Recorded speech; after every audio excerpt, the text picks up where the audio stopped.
My name is Kennedy, and I own a chain of luxury hotels. 3 years ago, my husband died building our dream, and last week I walked into our flagship hotel in a simple navy blue dress to honor his memory. My own manager slapped me across the face and called me worthless. He had no idea who I was. But what I discovered in the next 10 minutes didn't just cost him his job, it exposed a betrayal so deep, it nearly destroyed everything my husband died creating. Stay with me until the end, because what happened involves family betrayal, stolen money, and a twist that will leave you speechless. This story changed my life, and I need to share it with you. Let's begin. I need to take you back 3 years to understand why that slap meant so much more than physical pain. 3 years ago, I lost the love of my life. My husband wasn't just my partner in marriage. He was my partner in every dream we ever had. We started with nothing. I mean, absolutely nothing. We were 2 kids who fell in love in college, working 3 jobs each just to pay rent, eating instant noodles for dinner most nights, but we were happy. We had each other, and we had a dream. My husband wanted to build hotels. Not just any hotels, but places where people felt genuinely welcomed, where luxury didn't mean looking down on others, where anyone who walked through the doors felt like they mattered. He used to say, "Kennedy, when we make it big, promise me you'll never forget what it feels like to be invisible. Promise me you'll always see people." I promised him. I promised him with everything in my heart. We spent 10 years building our first hotel from the ground up. We did everything ourselves, painting walls, cleaning bathrooms, carrying furniture up flights of stairs. My husband worked on the construction site every single day. He was hands-on with everything. That's who he was. He couldn't just sit in an office and delegate. He needed to be there, touching every brick, making sure everything was perfect. Then one Tuesday morning, I got the call that shattered my world. There'd been an accident at the construction site. A beam collapsed. My husband was underneath it. I remember dropping the phone and running. I ran 12 blocks to that site in my work shoes, my lungs burning, my heart exploding in my chest. When I got there, I saw him lying there. And I knew. I just knew. His last words to me in the hospital, as he held my hand with whatever strength he had left, were simple. "Stay humble. Stay kind. Finish our dream, Kennedy. Don't let them change you." 3 hours later, he was gone. I was 31 years old and suddenly alone with an unfinished hotel and a mountain of debt. Everyone told me to sell. Everyone told me to walk away. His family, our friends, even our business partners, they all said I couldn't do it alone. But they didn't understand. That hotel wasn't just a building. It was every sacrifice we'd made, every late night we'd worked, every dream we'd whispered to each other in the dark. I couldn't let it die with him, so I didn't. I finished that hotel, then I built another one, and another. 3 years later, I had 5 luxury hotels across the state. I was successful by every measure that matters in business.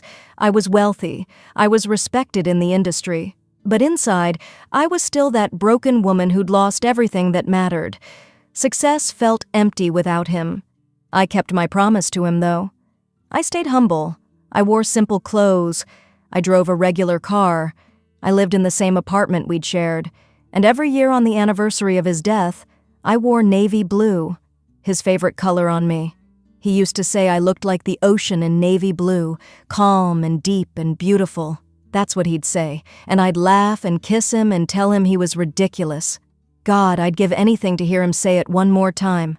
Last month, something happened that changed everything. I received an envelope at my office. No return address, just my name handwritten on the front.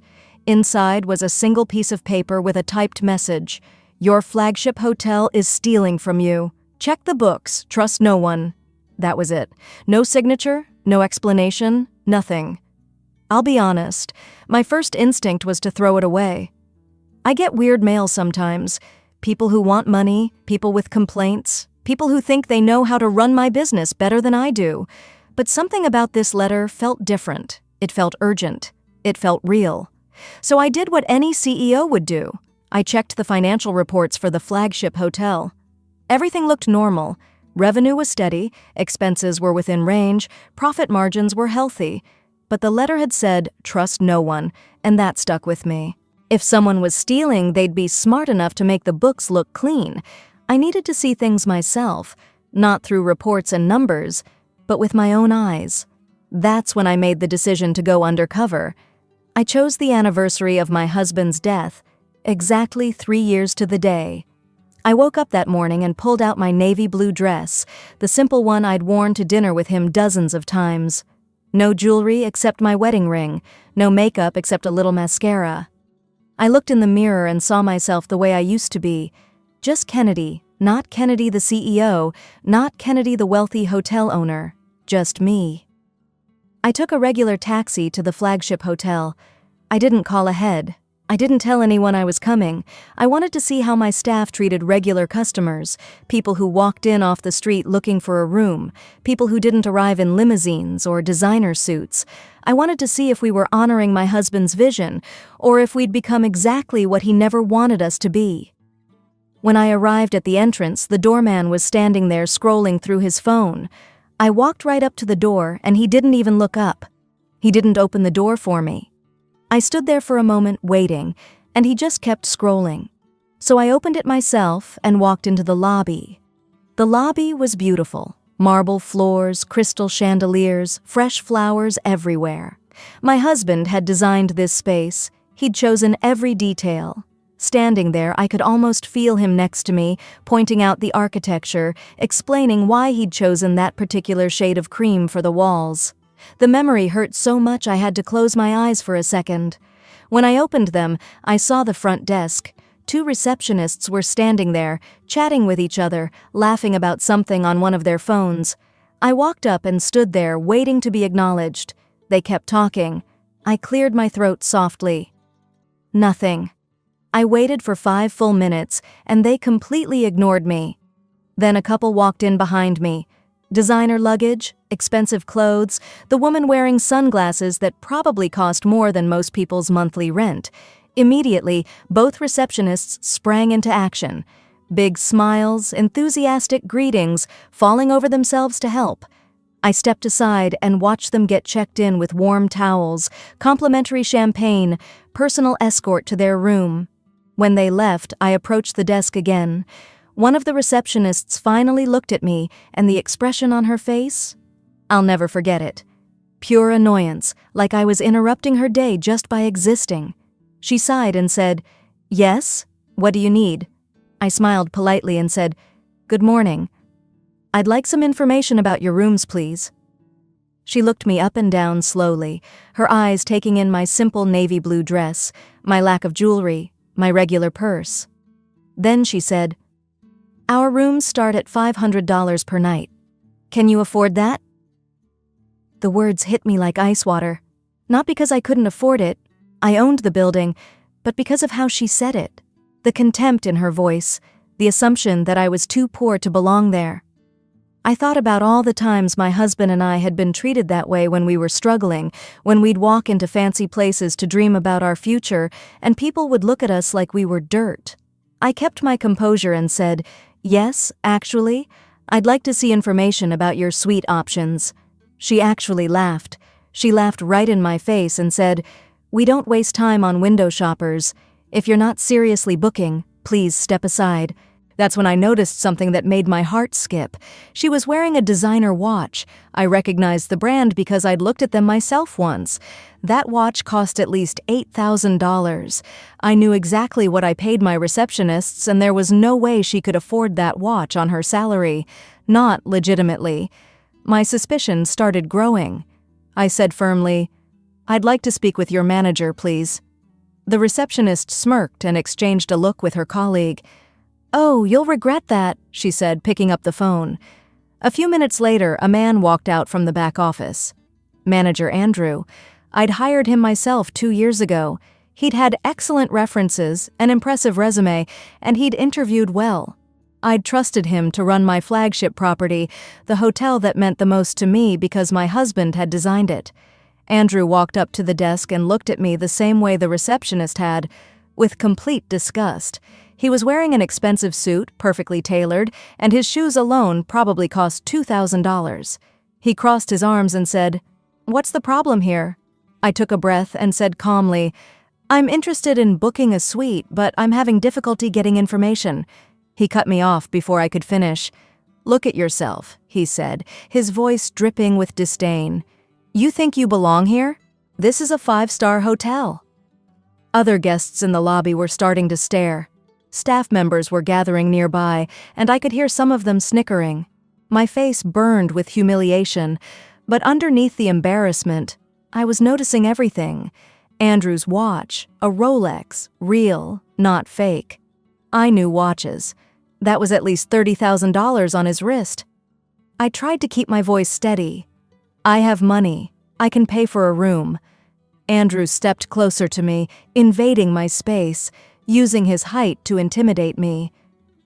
This is a 5-star hotel, not a charity shelter. We have standards here. We have a certain clientele, and frankly, you don't meet our requirements. My hands were shaking, not from fear but from rage. This was my hotel, my husband's dream, and this man was treating me, like garbage for not looking wealthy enough. I said quietly, Please, I just need... That's when it happened. Andrew's hand came up fast and struck me across the face. The slap echoed through the lobby like a gunshot. My head snapped to the side, my cheek exploding in pain, my eyes immediately watering. For a moment, everything went silent. Then I heard his voice again, loud and cruel. Get out, you filthy beggar! Security, remove this woman from the premises! I stood there with my hand on my burning cheek, tears streaming down my face. But I wasn't crying from the pain. I was crying from pure rage. This man had just assaulted me in my own hotel, in the building my husband died creating, in the lobby he'd designed with his own hands. I turned and walked out before security could touch me. I went straight to my car, got in, and sat there shaking. My entire body was trembling with anger.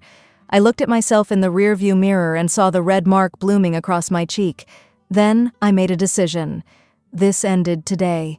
I pulled out my phone and made the first call to my private investigator. I need everything on Andrew Harrison, manager at my flagship hotel. Everything. Bank accounts, properties, lifestyle connections. I need it in 1 hour. Second call went to my head of security. Pull all surveillance footage from the flagship hotel for the past 6 months. Focus on manager's office, storage rooms, anywhere staff go that customers don't see. Send it to me immediately. Third call was to my accountant. I need a complete audit of the flagship hotel. Every transaction, every invoice, every vendor payment. I want to see everything. Drop everything else and do this now. Then I sat in that car and waited. My cheek throbbed. My heart pounded. But my mind was crystal clear. Something was very wrong at my hotel, and I was going to find out what. Exactly 53 minutes later, my phone rang. It was my investigator, and his first words were, Kennedy, you need to sit down. I was already sitting, but I gripped the steering wheel anyway. Tell me. What he told me in the next 5 minutes made my blood turn to ice. Andrew had been embezzling money for 18 months. He'd created fake vendor invoices for supplies that were never delivered. He'd added ghost employees to the payroll and collected their salaries. He'd been skimming money from customer payments. The total amount he'd stolen? Over $2 million. But that wasn't the worst part. The investigator said, Kennedy, he wasn't working alone. I traced the money transfers. Most of the stolen funds went into an account belonging to Gregory Patterson. Gregory Patterson, my brother-in-law. My late husband's older brother. The man who'd stood at my husband's funeral with tears streaming down his face. The man who'd hugged me and promised to always protect me. The man who sat on my board of directors because I'd trusted him completely. That's impossible, I whispered. Gregory wouldn't... There's more, the investigator interrupted. I pulled text messages between Andrew and Gregory. Kennedy, they've been planning this for months. They wanted to drain the company's resources, create enough debt to force you into selling. Then Gregory planned to buy the entire chain at a fraction of its value. He sent me screenshots. I read them with shaking hands. Messages between Andrew and Gregory, laughing about me, calling me the emotional widow, saying I was too stupid and grief-stricken to notice anything. making jokes about my husband. One message from Gregory said, "My idiot brother died for this dream, and now his pathetic wife is going to hand it to me on a silver platter." I sat there in that car and screamed. I actually screamed loud and long until my throat hurt. They'd mocked my husband. They'd mocked his death. They'd called his dreams stupid. And they'd been systematically destroying everything he'd built, everything I'd fought for 3 years to preserve. Then I remembered his voice, his last words. "Stay humble, stay kind." I wiped my tears, looked at my reflection, and thought, I'll be kind to those who deserve it, but to the people who spat on my husband's grave, I'll be justice itself. I got out of the car and walked back into that hotel. This time I wasn't nervous. I wasn't scared. I was a storm, and they had no idea what was coming. Andrew saw me walk back in, and his face twisted with rage. "You again? I told you to—" I held up my hand and said calmly, "I have one question for you, Andrew." He crossed his arms, irritated. "Make it quick." I looked him right in the eyes and said, "How long have you been working with Gregory?" The change in his face was instant. Every drop of color drained away. His eyes went wide. His mouth opened but no sound came out. He looked like someone had just punched him in the stomach. "I don't know what you're talking about," he finally stammered, but his voice shook. I pulled out my phone and showed him the screenshots, bank transfers with his name on them, text messages between him and Gregory, fake invoices, everything. His legs actually trembled. I watched him reach out to steady himself against the desk. The receptionist looked confused. Other staff members were gathering, whispering. Guests had their phones out, recording. The entire lobby was watching this unfold. My security team walked in through the front entrance. I'd called them before coming back inside. They positioned themselves at all the exits. I turned to face everyone in that lobby and said loudly, clearly, "My name is Kennedy Patterson. I own this hotel." The silence that followed was absolute. You could have heard a pin drop on that marble floor. Staff members gasped. The receptionist's mouth fell open. Other employees looked at each other in shock. Andrew started backing away. I kept talking, my voice steady and cold. "For 18 months, this man has been stealing from my company. He's stolen money from the business my late husband died building. He's worked with my own family member to systematically destroy everything we created together." Andrew fell to his knees, literally dropped to his knees right there in the lobby. "Please," he gasped. "Please, I can explain. I was desperate. I had debts. Gregory said—" "Gregory," I interrupted, "is about to have a very bad day." I pulled out my phone and dialed his number. He answered on the second ring. "Kennedy, darling." His voice was warm, smooth, the voice of family. "How are you? What can I do for you?" "Come to the flagship hotel," I said flatly. "Right now." "Is everything all right? You sound upset." "Just come, Gregory. We need to discuss your investment in the company." I could almost hear him smile through the phone. He probably thought I was calling to ask for his help with something. "I'll be there in 30 minutes, he said. Those 30 minutes felt like hours. Police arrived. I'd called them too. They stood with Andrew, who sat on the floor with his head in his hands, completely broken. Staff members whispered frantically. Some tried to quietly leave, but my security stopped them. Then Gregory walked through the front door. He was smiling, confident, wearing an expensive suit. He saw Andrew on the floor, saw the police, and his expression changed. He tried to turn around, but my security was already behind him. I walked straight up to my brother-in-law, the man who'd held my hand at my husband's funeral, who'd given a eulogy about brotherhood and family and love, who'd promised to help me honor my husband's memory. "You stood at his grave and cried," I said quietly. "You held my hand. You called me family. And all along you were planning this." Gregory's mask fell away. The warmth disappeared from his eyes, replaced by something cold and hateful. "He was a fool," Gregory said, his voice sharp and bitter. "My younger brother, always the favorite, always the one with the grand dreams. Everything should have been mine. I'm the older brother. I was supposed to inherit everything from our father, but he left it all to your precious husband instead." The truth came pouring out. Years of jealousy and resentment. Gregory had always envied my husband, hated that he'd been successful, that he'd been happy, that he'd been loved. When my husband died, Gregory saw an opportunity. He'd waited until I was broken and grieving, then he'd positioned himself as my helper, my advisor, someone I could trust. And while I was drowning in grief, he'd been planning to steal everything. "You're pathetic," Gregory spat.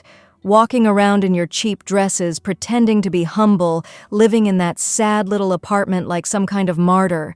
You don't deserve this empire. You didn't build it. He did, and he's dead." The lobby was completely silent.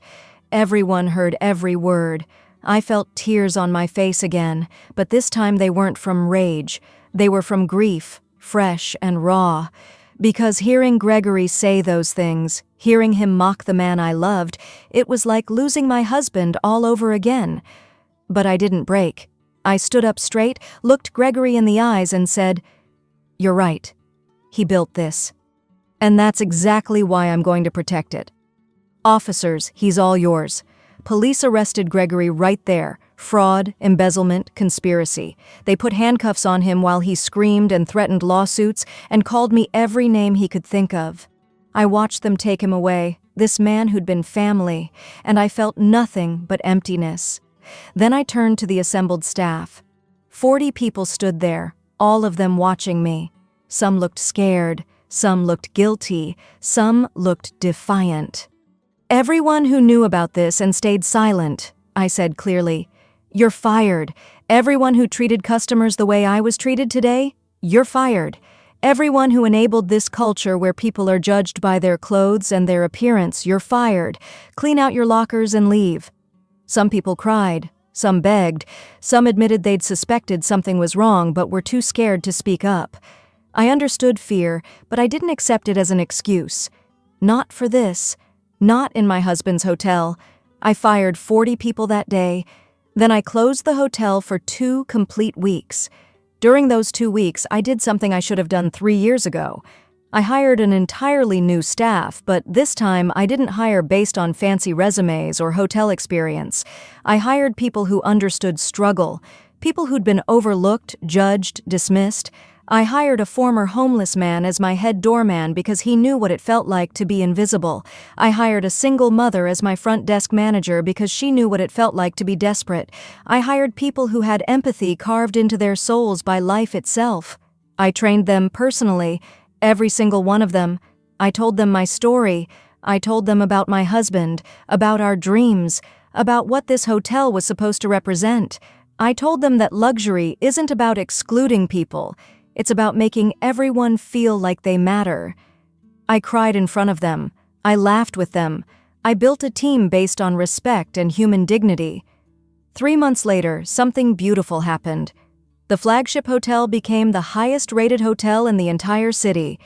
Customer reviews poured in praising the warmth, the kindness, the genuine care they received from staff.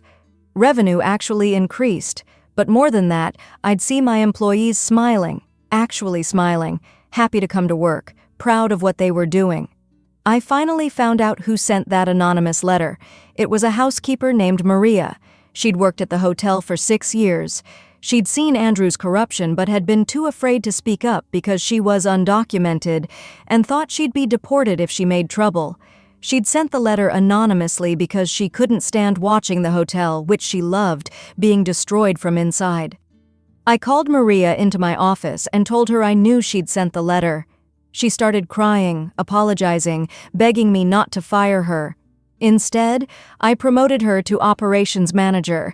I helped her start the process of getting legal documentation. I told her she'd saved the company, and she deserved to be rewarded for her courage.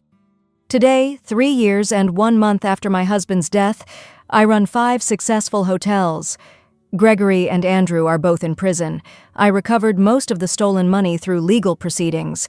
But more importantly, I rebuilt the culture of these hotels from the ground up. Every Tuesday, I still wear navy blue. I walk through each hotel in simple clothes, sitting in lobbies, watching how staff treat customers, making sure we're honoring the vision. making sure no one else gets slapped for looking poor, making sure my husband's dream stays alive the way he wanted it. That slap Andrew gave me? It was the wake-up call I needed. It showed me that success had made me blind. I'd been so focused on growing the business, on proving I could do it alone, that I'd stopped paying attention to the culture inside my own companies. I'd hired the wrong people. I'd trusted the wrong family member. I'd almost lost everything because I was too grief-stricken to see what was happening right in front of me. But I learned something important through all of this. You don't need to be cruel to be strong. You don't need to forget where you came from to move forward. And family isn't always blood. Sometimes, the people who truly care about you are the ones who stand beside you when everyone else walks away. People like Maria, who risked everything to do the right thing. My husband used to say that true luxury is treating everyone like they're worth your time, your attention, your respect. He was right. He was always right. And now, 3 years after I lost him, I'm finally running our company the way he would have wanted. With humility, with kindness, with the understanding that every person who walks through our doors has a story, has struggles, has dignity that deserves to be honored. That slap changed everything. The pain led me to the truth. The betrayal made me stronger. And today I can look at my husband's picture on my office wall and honestly say, I kept my promise. I finished our dream, and I never let them change me. If this story moved you, hit that like button and subscribe to hear more stories like this one. Share this video with someone who's been betrayed or underestimated. Drop a comment and tell me, have you ever discovered a shocking betrayal? How did you handle it? I read every single comment, and I'd love to hear your story. Remember, stay humble, stay strong, and never let anyone steal your dream.